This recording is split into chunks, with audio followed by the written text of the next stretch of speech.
جب انہوں نے حضرت یوسف علیہ السلام کی طرف غور سے دیکھا تو حضرت یوسف کہنے لگے مجھے پہچانتے ہو؟ پہچانتے ہو؟ کہا نہیں. فرمانے لگے میں یوسف ہوں. قال انا یوسف، کہنے لگے میں یوسف ہوں. اور حضرت بنیامین کی طرف اشارہ کر کے کہنے لگے وہذا اخی، اور یہ میرا بھائی ہے. میں یوسف ہوں اور یہ میرا بھائی ہے.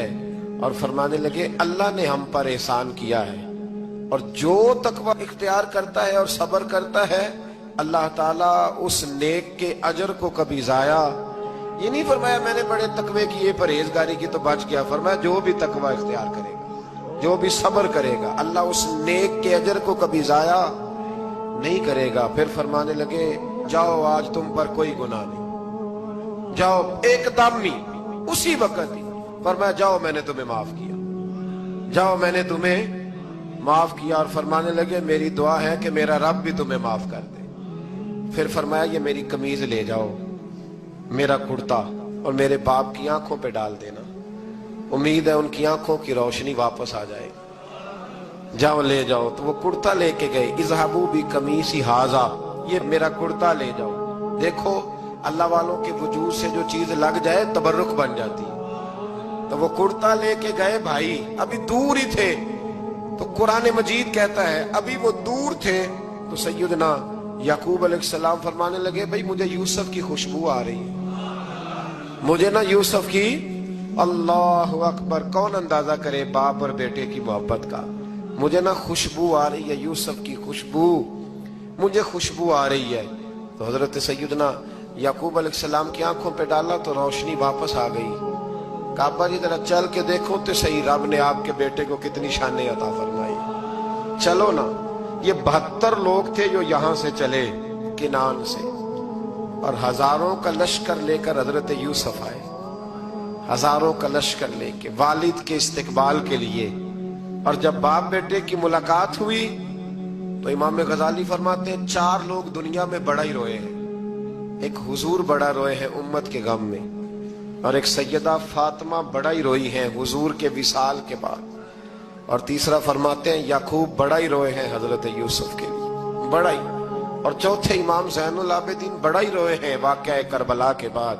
یہ 4 لوگ بڑا ہی روئے. پھر جب ملاقات ہوئی دونوں کی تو اس درد سے ملاقات ہوئی کہ ہر آنکھ اشک بار ہو گئی. باپ بیٹا اتنی وارفتگی سے مل رہے تھے، اتنی وارفتگی سے کہ دائیں بائیں انہیں خبر ہی نہ رہی کہ باقی لوگ بھی ہیں. حضرت علامہ اسماعیل حقی نے لکھا ہے کہ جناب جبریل امین حضرت یعقوب کے کان میں کہنے لگے بس کریں، اوپر تو ذرا نظر اٹھائیں، فرشتے بھی دیدار کے لیے آئے ہوئے ہیں. دیکھیں اللہ کے فرشتے بھی آئے ہیں اس منظر محبت کو دیکھنے کے لیے. حضرت سیدنا یعقوب علیہ السلام، حضرت یوسف کی والدہ، اور پھر آپ کے 11 بھائی سارے آپ کے لیے سجدے میں گر گئے. تو حضرت یوسف کہنے لگے ابا جی یہ وہ میرا خواب ہے جو میں نے بچپن میں دیکھا تھا، یہ وہ میرا خواب ہے. حضرت سیدنا یعقوب علیہ السلام پھر کم و بیش لگ بھگ 23 سال، کچھ نے لکھا ہے 40 سال مصر میں رہے.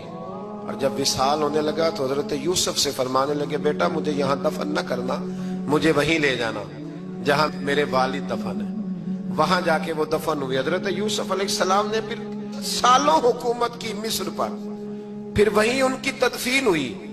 اور جب تدفین ہوئی تو اختلاف ہو گیا. ہر قبیلہ کہتا تھا ہم نے اپنی طرف یوسف کو دفن کرنا ہے، اس لیے کہ جس طرف ان کو دفن کریں گے خوشحالیاں ہوں گی.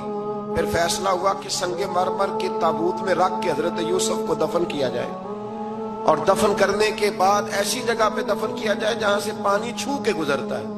تو ان کو وہاں دفن کیا گیا. پانی چھو کے گزرتا تھا، لوگ کھیتیوں کو لگاتے تھے اور مصر سرسبز و شاداب رہتا تھا.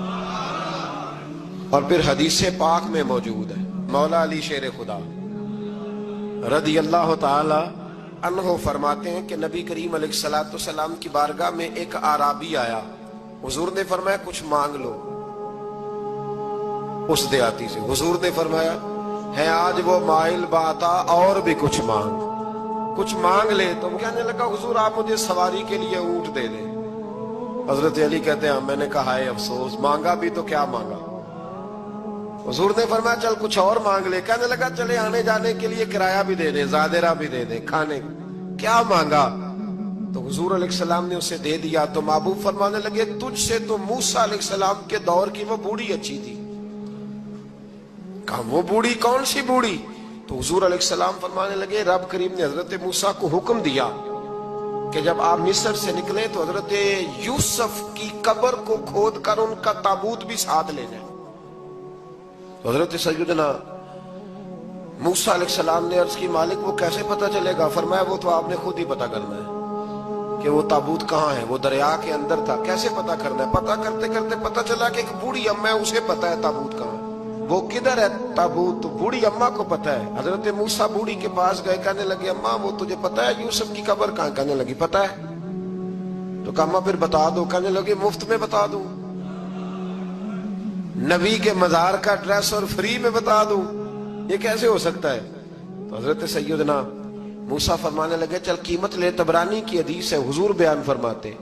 حضرت موسیٰ کہنے لگے بتا کیا لے گی؟ کہنے لگی مجھے نہ جنت میں وہ والا مکان دلائیں جس کے پڑوسی موسیٰ علیہ السلام ہو, میری اور آپ کی دیوار کٹھی ہو. کیا عقیدہ کاند. اللہ اکبر. تو حضرت موسیٰ کہنے لگے چل اماں مہربانی کر جنت مانگ لے, اب تو پڑوس ہی مانگنے لگ گئی ہے. تو اب نبیوں کا درجہ تو بڑا ہوگا, تو دینے والا اللہ ہے, میں دعا کرتا ہوں. تو کہنے لگی جی ٹھیک ہے, اگر آپ نہیں دیتے تو میں ایڈریس نہیں بتاتی. تو حضور فرمانے لگے اس سے تو وہ اچھی تھی. حضرت موسیٰ نے عرض کی کہ یا اللہ یہ نہیں بتا رہی تو اب کیا کروں؟ فرمایا موسیٰ وعدہ تو کر لے, مکان میں دے دوں, وعدہ کر لے. تو حضرت سیدنا یوسف کا مرتبہ دیکھیے کہ ان کے مزار کا پتہ بتانے کے لیے, مزار کا پتہ بتانے کے لیے اس خاتون نے حضرت موسیٰ سے جو قیمت لی وہ یہ تھی کہ میں جنت میں آپ کی پڑوسی بنوں گی پھر ایڈریس بتاؤں گی. تو حضرت موسیٰ نے وعدہ کیا تو پھر اس نے پتہ بتایا کہ فلاں جگہ مزار ہے.